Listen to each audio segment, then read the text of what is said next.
বলছি যাবেন হাওড়া স্টেশন? হ্যাঁ স্টেশন স্টেশন ওখান থেকে আবার দেওঘর অনেক দূর আমার রাঙমাসিমার বিয়ে আছে কি না তাই আর কি মানে অত কথা শুনতে চেয়েছি নাকি? উঠে পড়ো। হ্যাঁ হ্যাঁ হ্যাঁ হ্যাঁ, এই যে 50 টাকা এক্সট্রা দিতে হবে কিন্তু। 50 হ্যাঁ 50, পুরো খালি আসতে হবে, আমার উল্টো পড়ছে তো এখন। সে ঠিক আছে কিন্তু 50টা একটু বেশি ক্লাসিক বেঙ্গলি অডিও স্টোরিজ, এবার একটু গল্প হোক।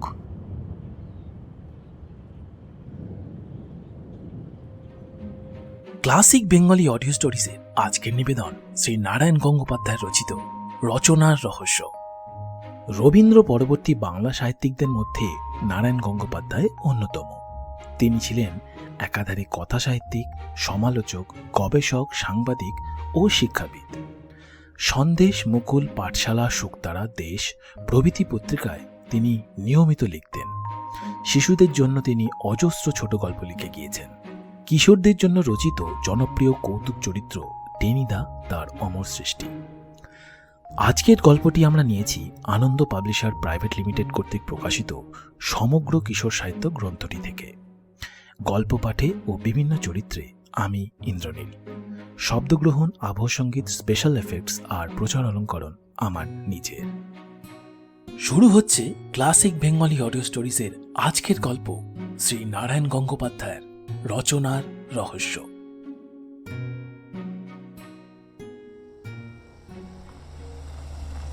ট্যাক্সিটা যেই বড় রাস্তায় পড়েছে অমনি দেখি সামনে ভোম্বলদা হাত বাড়িয়ে বললে, এই দাঁড়া দাঁড়া একটু, আমি তোর সঙ্গে যাব। বলতে যেটুকু দেরি, তারপরেই টুক করে উঠে এলো গাড়িতে। ট্যাক্সি চলতে আরম্ভ করল। আমি আশ্চর্য হয়ে বললুম, তুমি আবার কোথায় যাবে? কেন, তুই যেখানে যাচ্ছিস, মানে দেওঘরে। আরও আশ্চর্য হয়ে গেলুম আমি।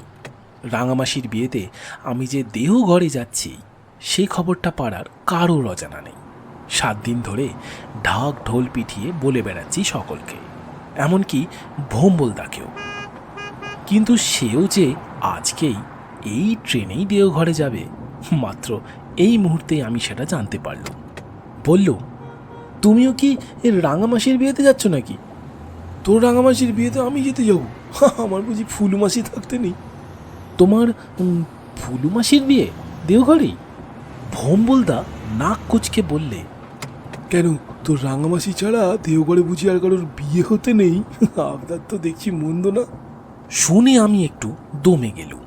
তারপর খানিকটা ভেবে চিনতে বললুম, কিন্তু কই, আগে থাকতে তো তুমি কিছু বলনি। আমি কি তোর মতো হাঁদারাম যে 1 মাস ধরে পাড়ায় পাড়ায় ফিরিওয়ালার মতন চেঁচিয়ে বেড়াবো? স্রেপ চেপে রেখেছিল, দেখ না কেমন সারপ্রাইজ দিলুম তোকে। আমি আবার মাথা চুলকোতে লাগলো। কিন্তু ভোম্বলদা। থামলি কেন, বলে যা। বিয়ে বাড়ি যাচ্ছ, সঙ্গে তো জিনিসপত্র কিছু দেখছি না। আমার পিসির বাড়ি তোর মাসির বাড়ির মতো নাকি? খুব অহংকার করে নাকটাকে কপালে তুলে দিয়ে বলল ভোম্বলদা, সেখানে কিচ্ছু নিয়ে যেতে হয় না, জামা কাপড় বাক্স স্রেফ কিচ্ছু না। সব রেডি থাকে?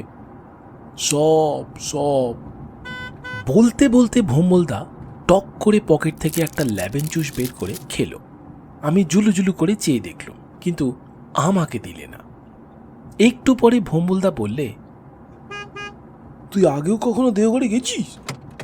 বললুম, নিশ্চয়ই, আরও 3 বার। তুমি? 7 বার।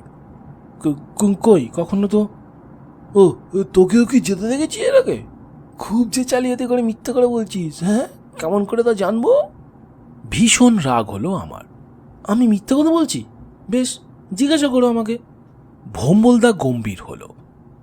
আচ্ছা বেশ, যাচাই করে নিচ্ছি তোকে। আচ্ছা বল দেখি, কি কি পাড়া আছে দেওঘরে? আমি বললাম, হে আর শক্তটা কি, বম্পাস টাউন, উইলিয়ামস টাউন, কাস্টোয়ার্স টাউন, বিলাসী টাউন। থাক থাক, এতেই যথেষ্ট হবে। ভোম্বলদা একবার যেন নিজে নিজে আউড়ে নিলে। বম্পাস টাউন, উইলিয়ামস টাউন, বিলাসী টাউন। ঠিক আছে ঠিক আছে। আমি খুব খুশি হয়ে বললুম, বিশ্বাস হলো তো এবারে?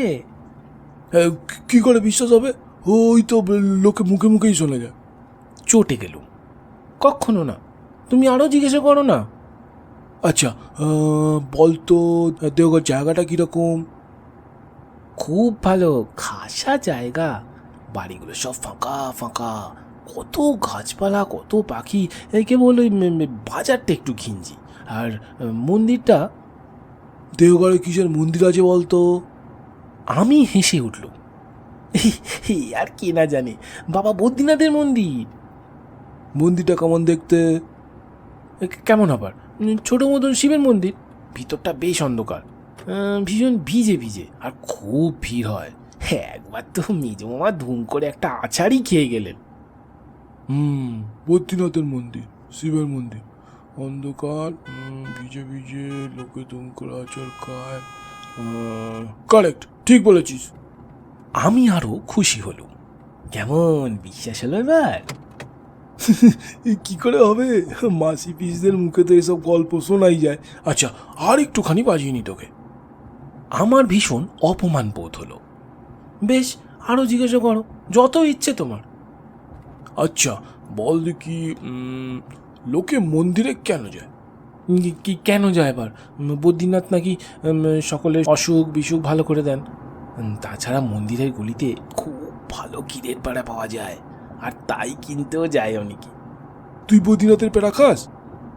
পেলেই খাই। বলতে বলতে আমার জিভে জল এসে গেল। না পেলেও খেতে ইচ্ছে করে, যেমন বড় বড় তেমনি খাসা। বদ্রীনাথের ক্ষীরের পেড়া খেতে খাসা, না পেলেও খেতে ইচ্ছে করে। ভোম্বলদা আবার কথাগুলো আহড়ে নিলে। আচ্ছা, বলতো আর কি খেতে ভালো লাগে ওখানে? কেন, আতা যেন রাবড়ি, তাই দিয়ে আবার ফার্স্ট ক্লাস পায়েস হয়। বলতে গিয়ে আবার আমার জিভে জল এলো। ভোম্বলদা লেমন জুসটা গালে নিয়ে খানিকক্ষণ ভাম হয়ে বসে রইল, যেন আমারই মতো সে মনে মনে আতার পায়েস খাচ্ছিল। একটু সামলে টামলে নিয়ে ভোম্বলদা একটা দীর্ঘশ্বাস ফেলল। থাকে, খাওয়ার কথা ছেড়ে দে, মন উদাস হয়ে যাচ্ছে। মন আমারও উদাস হচ্ছিল। বড় মাসিমার তৈরি পায়েসের গন্ধ যেন এই চলতি ট্যাক্সিতেই নাকে ভেসে আসছিল আমার।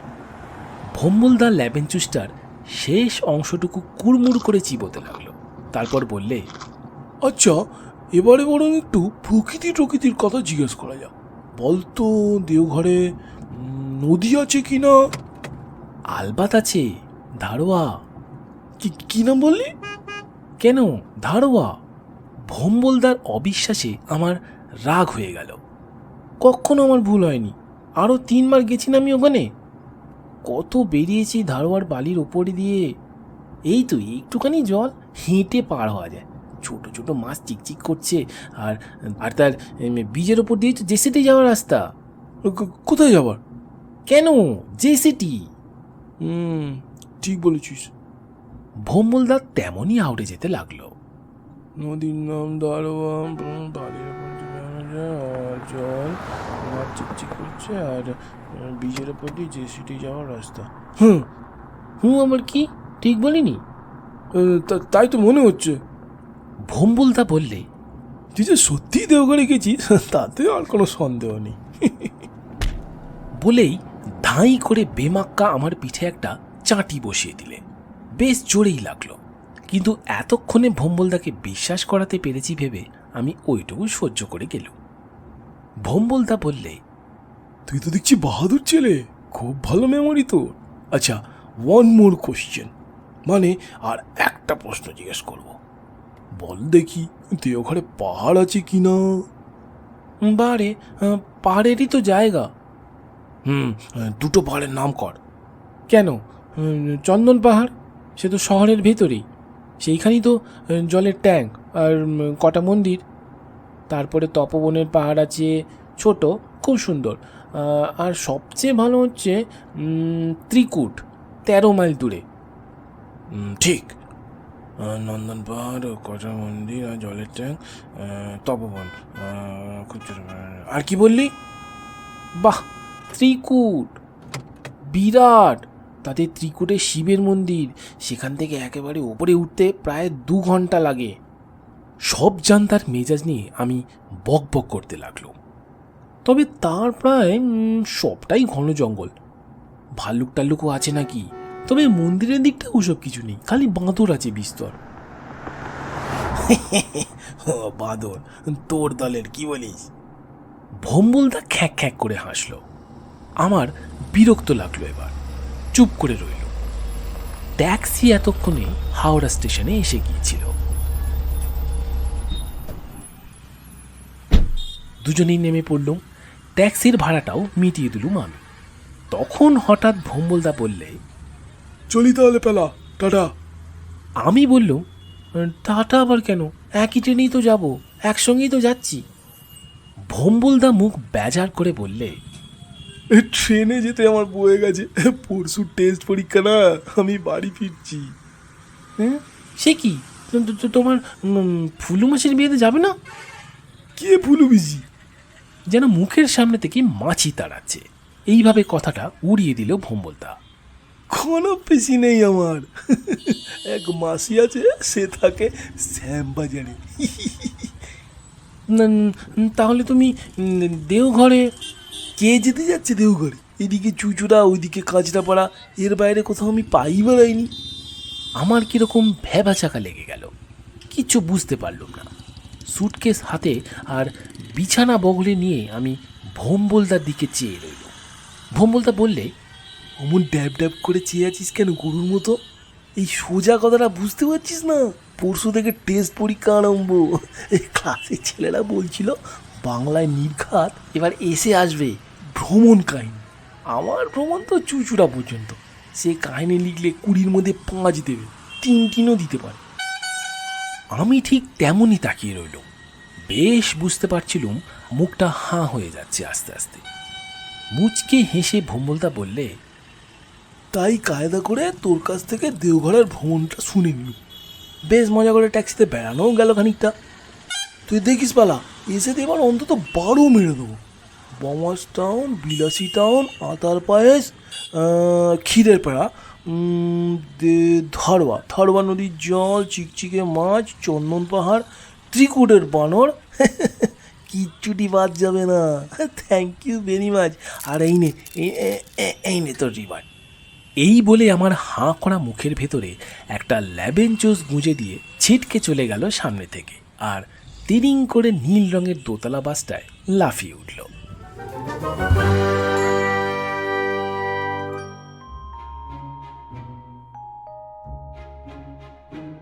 এতক্ষণ শুনছিলেন ক্লাসিক বেঙ্গলি অডিও স্টোরিজের আজকের গল্প, শ্রী নারায়ণ গঙ্গোপাধ্যায়ের রচনার রহস্য।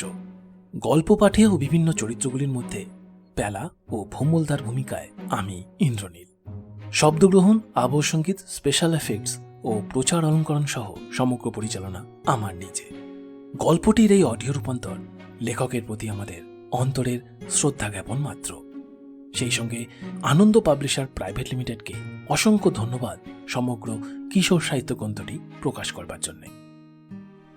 আগামী সপ্তাহে আরও একটি গল্প নিয়ে আপনাদের কাছে হাজির হবে ক্লাসিক বেঙ্গলি অডিও স্টোরিজ।